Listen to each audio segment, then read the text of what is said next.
In Texas, the road is part of who we are. From Dallas traffic to Hill Country back roads, you need coverage that keeps up. At Northwest Insurance Agency, we're proud to serve Texans with the best home, auto, and business insurance paired with honest rates, real protection, and local agents who understand life around here. Call us for a quote at 1-855-887-5656 or visit us at nwagencies.com. This is the On the Pony Express podcast, part of the On3 network. Check out all the SMU coverage you need at ontheponyexpress.com. Now, here's your host, Billy Embody. 1, 2, 3, let me go.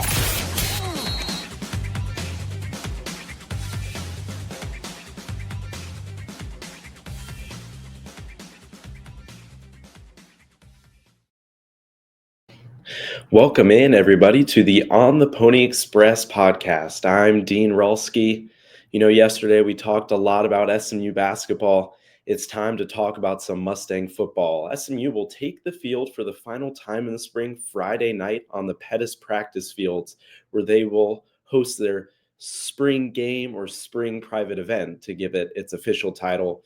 So today we'll sort of walk through some storylines, or what fans should be looking for on Friday night and what coaches should be looking for out of their team. It's going to be a big opportunity for some players to make sort of a final impression before the end of the transfer portal, to see, does this coaching staff think they need to add someone in a certain position, or are they satisfied with what they see throughout spring, but especially on Friday night when the lights are turned on? It'll be a small event.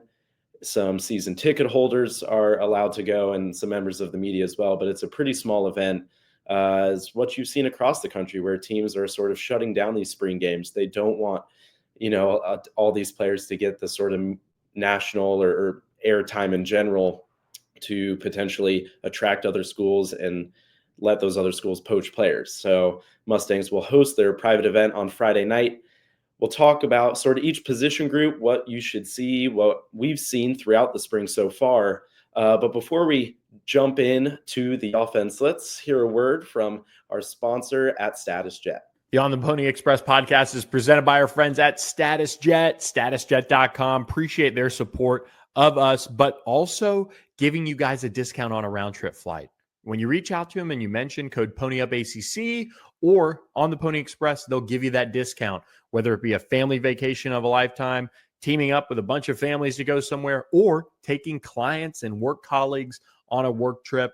Status Jet is the way to go. They can get you from point A to point B with that level of luxury you'd expect, and into those tough to get to places as well. So call them today. Just start the conversation, because it takes zero membership fee as well. So that's another plus with our friends at Status Jet.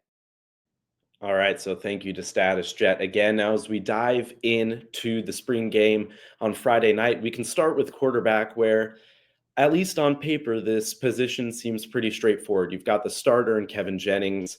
You just want to see him keep doing what he did last year, extend plays throughout the game, find receivers, maybe throw the deep ball. As we'll show you some clips here, he's found Jordan Hudson a lot throughout the spring. I think that connection has grown between them two, and hopefully that showcase tomorrow night. But for him, again, there's not too much you need to see. The one thing you could point to last year was turnovers, so maybe you want to see him play a clean game, whatever that is. I don't think it's going to be a total scrimmage 11 on 11 through full 4-quarter game. I think you could see some potential red zone drives, some tempo drives. It'll just kind of be a mix. But again, can Kevin Jennings play a clean game, hold on to the football, things like that? That's what you want to see from him. And the Mustangs had some problems in the red zone throughout last year. So if they do some red zone drills, can they punch it in for a touchdown more times than not? Behind him, you've got Keldrick Luster, and I really want fans to see his arm strength and that emerge in the game tomorrow night, because he can absolutely sling it. He can run it too. Really, all three quarterbacks in this room that are healthy, we'll talk about Tyler Van Dyke in a little bit, but all three healthy quarterbacks are dual threat. Both can run and throw the football. And so for Keldrick Luster, can he just continue to take the next steps and be ready as the backup? As for right now, we expect him to be the backup. So can he be ready when his number is called? And he'll certainly have opportunities tomorrow night on the Pettis practice fields.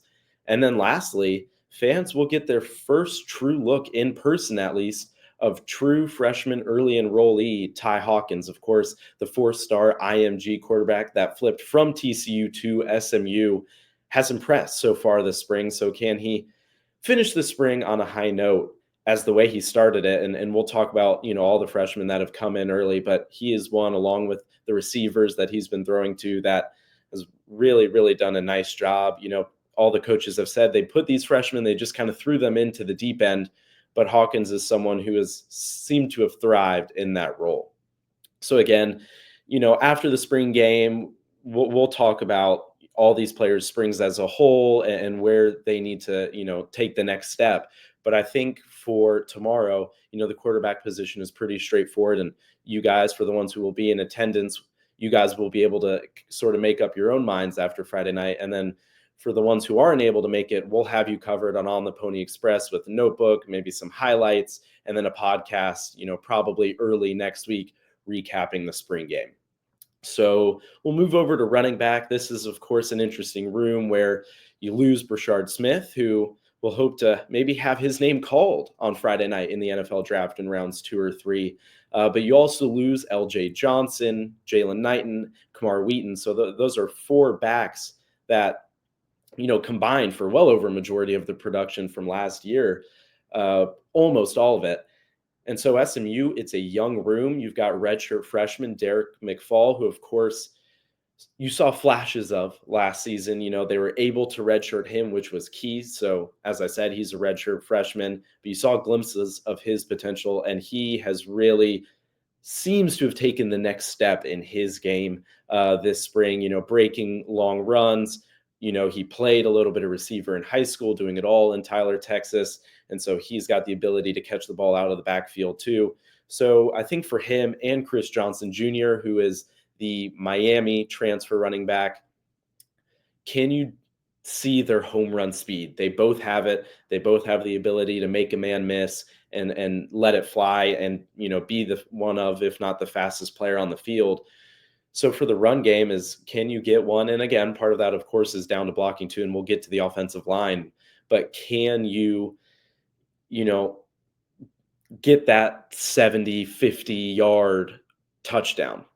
It's going to be hard to. We'll see how physical things get, because when you get some of these runs up the middle, they might blow it dead a little early. You're never too sure. But I think that's just going to be a nice test to see, all right, these guys are deep threats in a different way than maybe a receiver would be. And so I'm going to assume they'll be on opposite teams, whatever that looks like. And so you should get a really nice look at both of them as they head into it. Of course, SMU did pick up UCLA transfer running back TJ Harden in the transfer portal. He was the Bruins' leading rusher last season, but he will join the Mustangs in the summer. And so, of course, he will not be playing. He's not even on campus yet on the Hilltop. So, again, it's, one last opportunity for these two guys to prove, look, that's great. TJ Harden's coming in. He's going to complement us both very well, being around the, 6'2", 215-pound frame.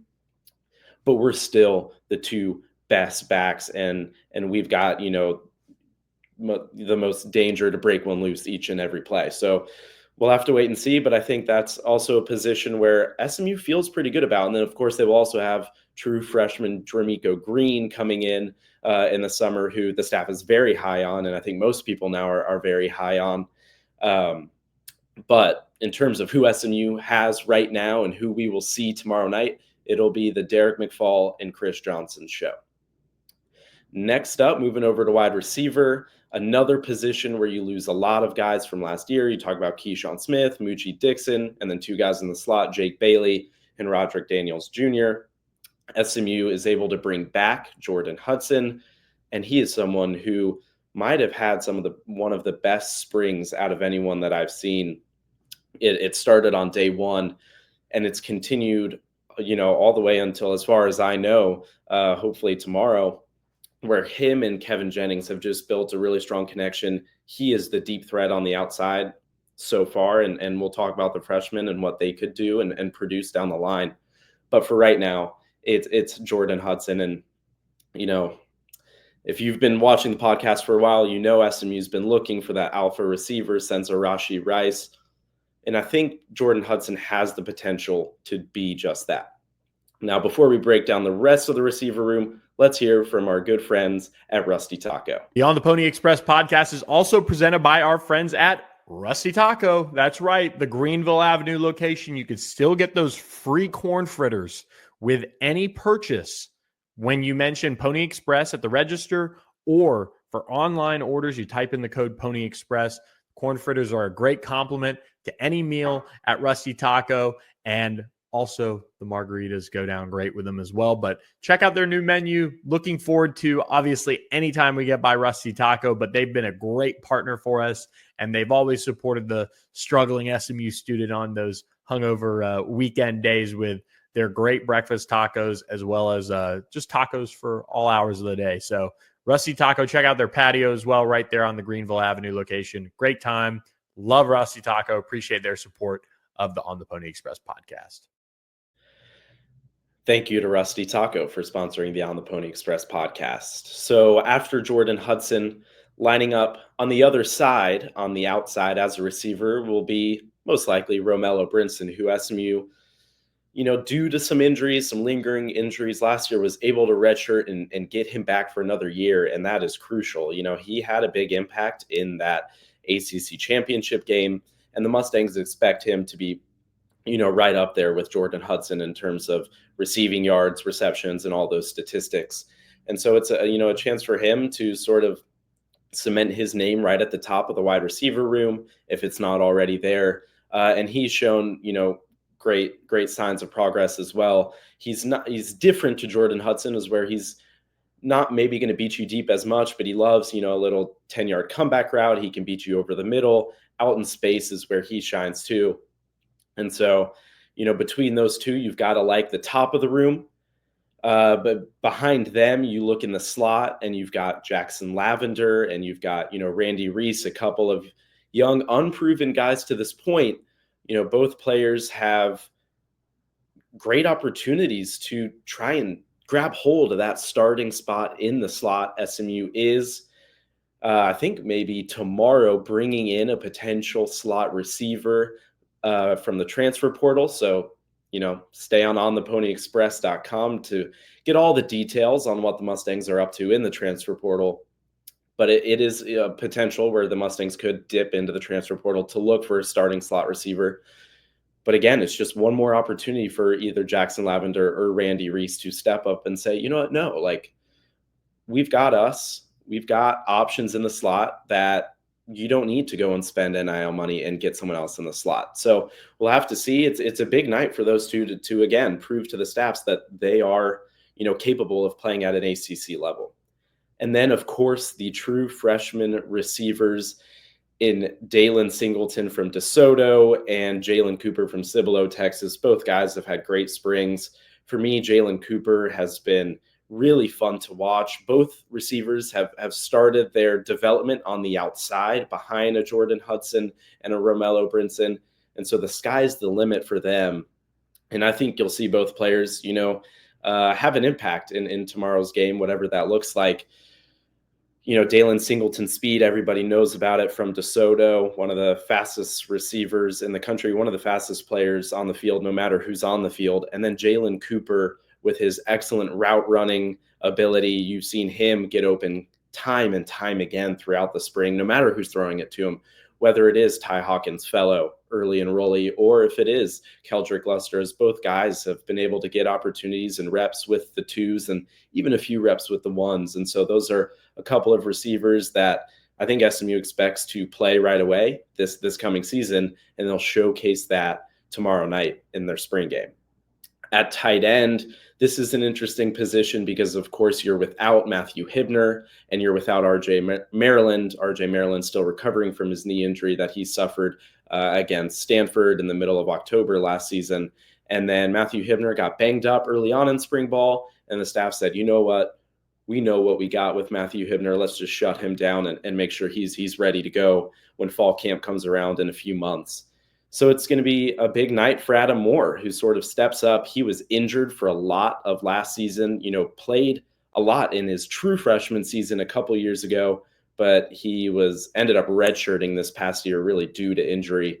And so he's had a really impressive spring, again, has gotten a lot of opportunities due to the injuries of Hibner and Maryland, and he's taken advantage. And I think you'll see him, produce tomorrow night as well. Behind him, you've got Trip Reardon, who again, these are just a couple of tight ends. They've just got to take advantage of these opportunities. Of course, it's unfortunate that you've got the injuries to Maryland and Hibner, but if they're both able to, make a full recovery, which it sounds like they're on track to do, then it's been, a great opportunity for a couple of these younger guys to get big time reps in the spring and hopefully, get them a little more ready for the fall and for the 2025 season.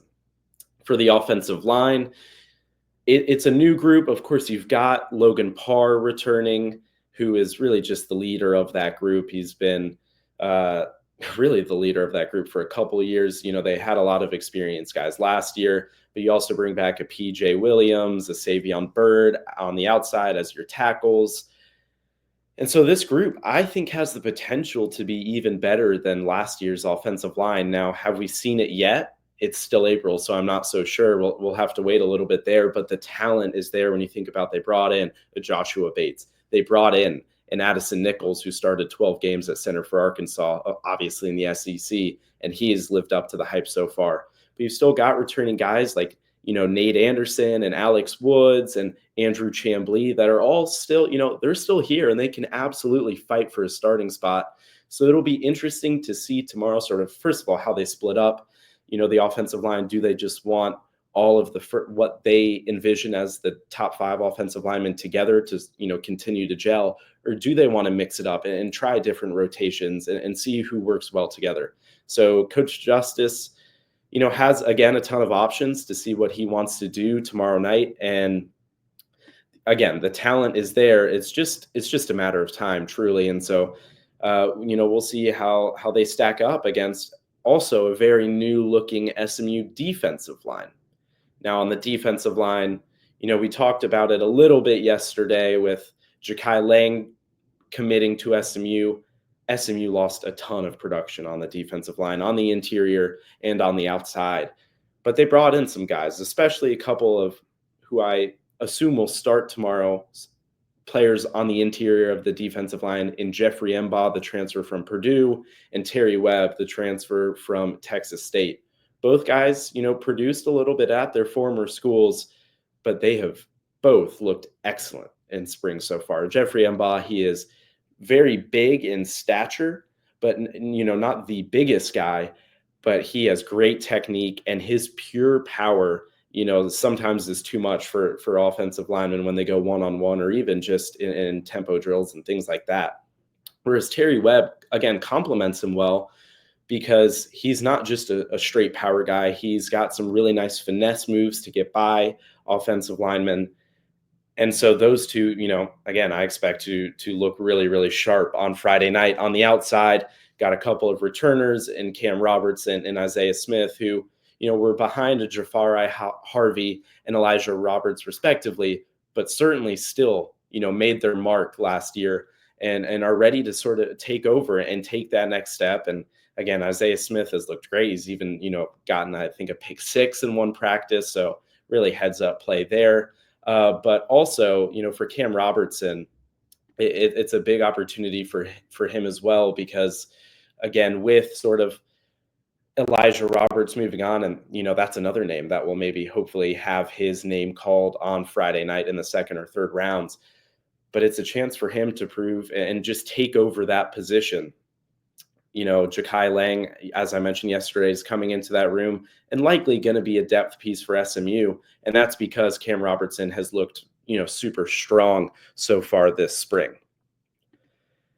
Beyond that, again, it's going to be a question of depth. I think that's why you've seen SMU go out and still get guys in the transfer portal at the defensive line. Talk about Jakai Lang committing from Missouri yesterday. Today, or I should say on Tuesday, on Wednesday, it was William Spencer, the defensive tackle from Louisville, who, committed to Louisville out of high school as an offensive lineman, but made the move across the line of scrimmage, you could say, to a defensive lineman. And he comes in at 6'5", over 300 pounds, And, both players have 3 years of eligibility, but the size that William Spencer has, I think, makes him a potential factor right away, and that in that sort of nose tackle position.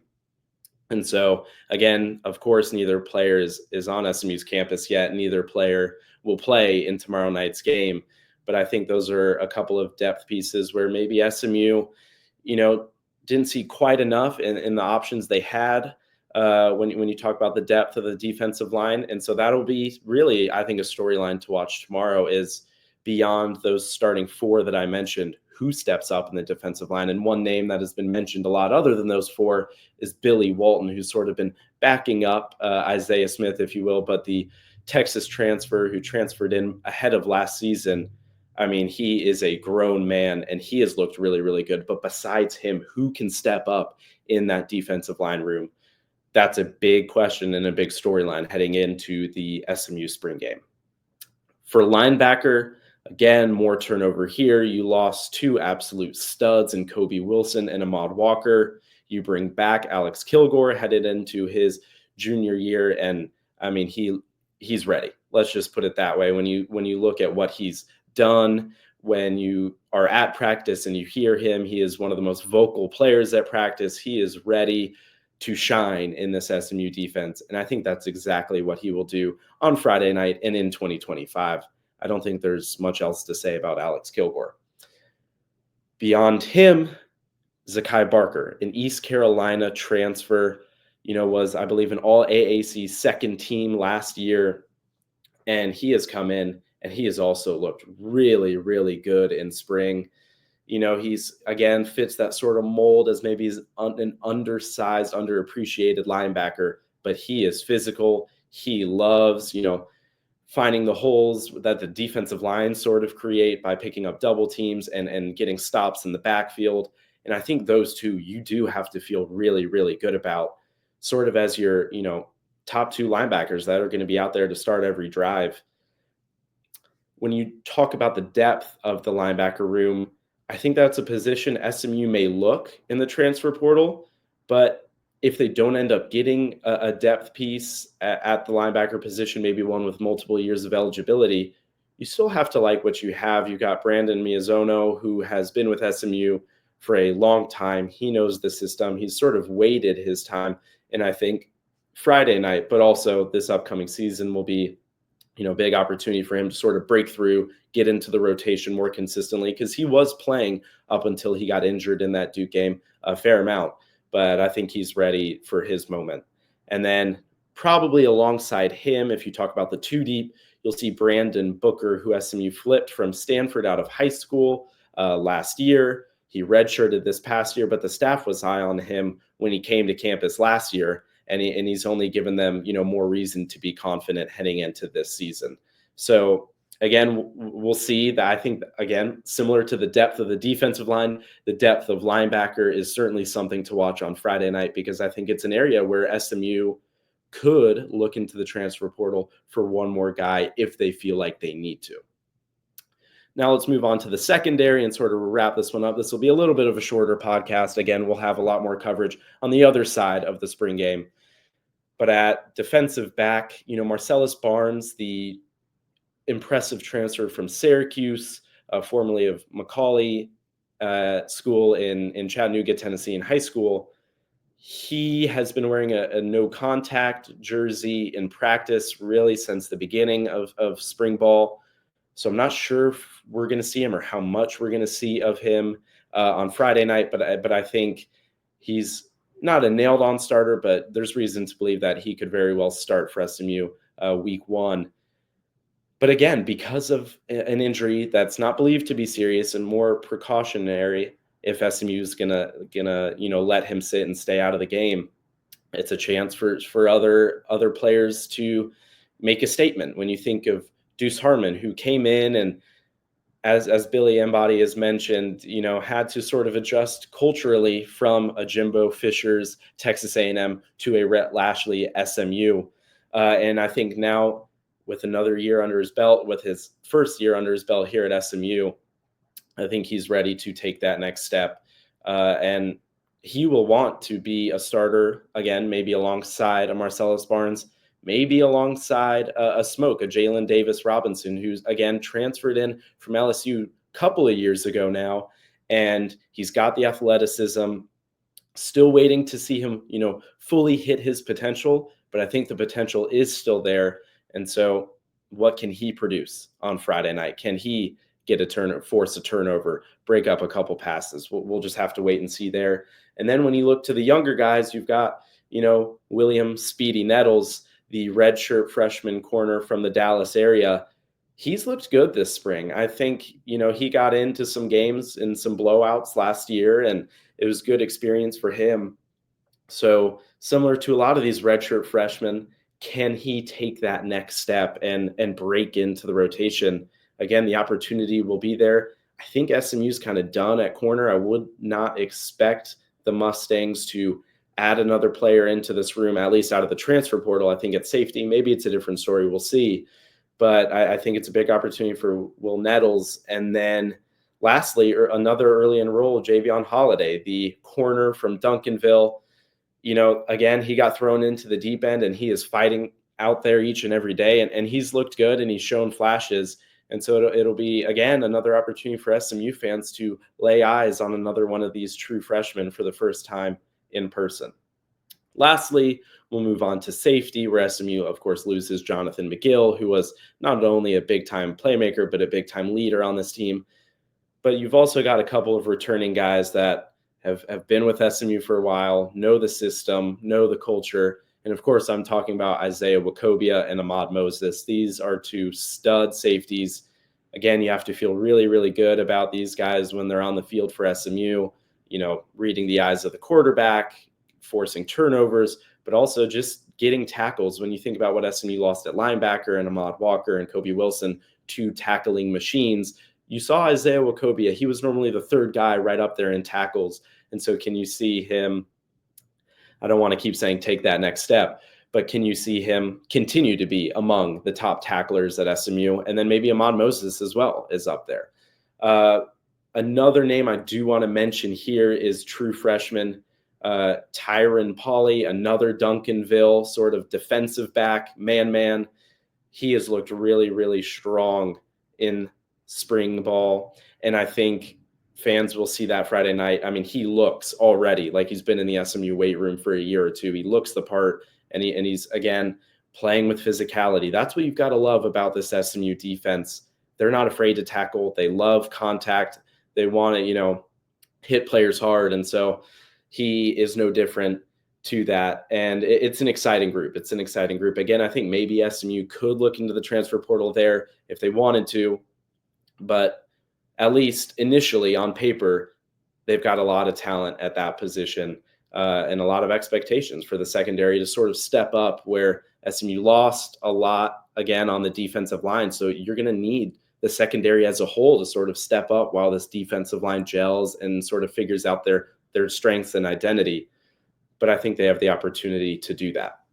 So before we wrap up this podcast, there is an SMU commit I want to mention, but also we sort of have recapped now what to look for on the spring game. Again, we will have more coverage on the ontheponyexpress.com website following the game. Really immediately following the game, we'll get to hear from Coach Lashley as well, and we'll have a podcast later that week. But before we head out, we want to hear from our friends at the Thomas Auto Group, and then also talk about a new SMU football commit. The On the Pony Express podcast is also presented by our friends at the Thomas Auto Group. Make sure you head up 75 to McKinney, check out their Ford, Subaru, Volkswagen dealerships, learn about the Thomas Promise, and also when you mention On the Pony Express, you get employee pricing on new and pre-owned vehicles. So check out the Thomas Promise today, and we appreciate Brandon Thomas, an SMU alum, supporting us at the On the Pony Express podcast.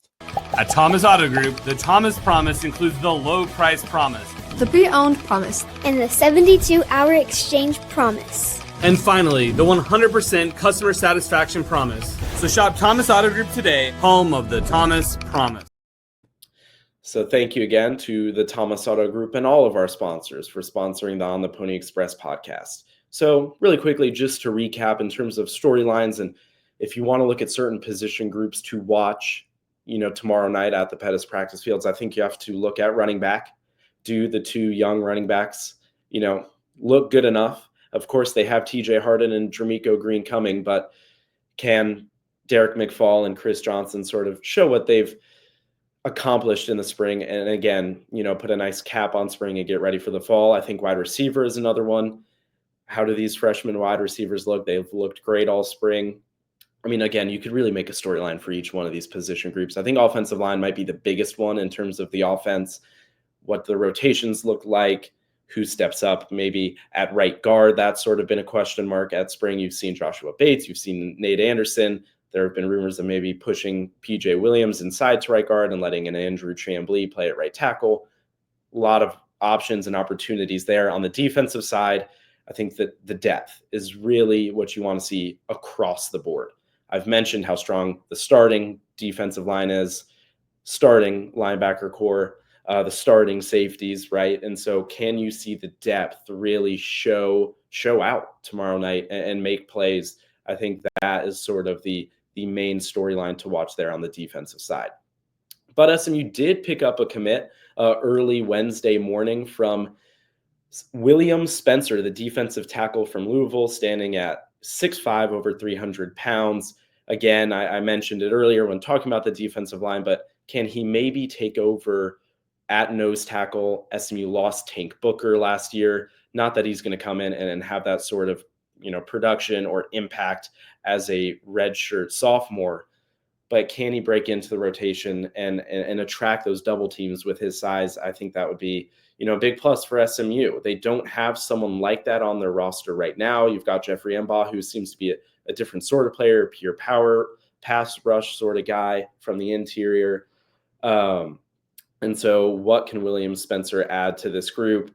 Again, along with Ja'Kai Lang, both players are on the younger side with 3 years of eligibility left. So it's an exciting addition for SMU. He had 4 tackles last year against Georgia Tech, SMU, and then Kentucky.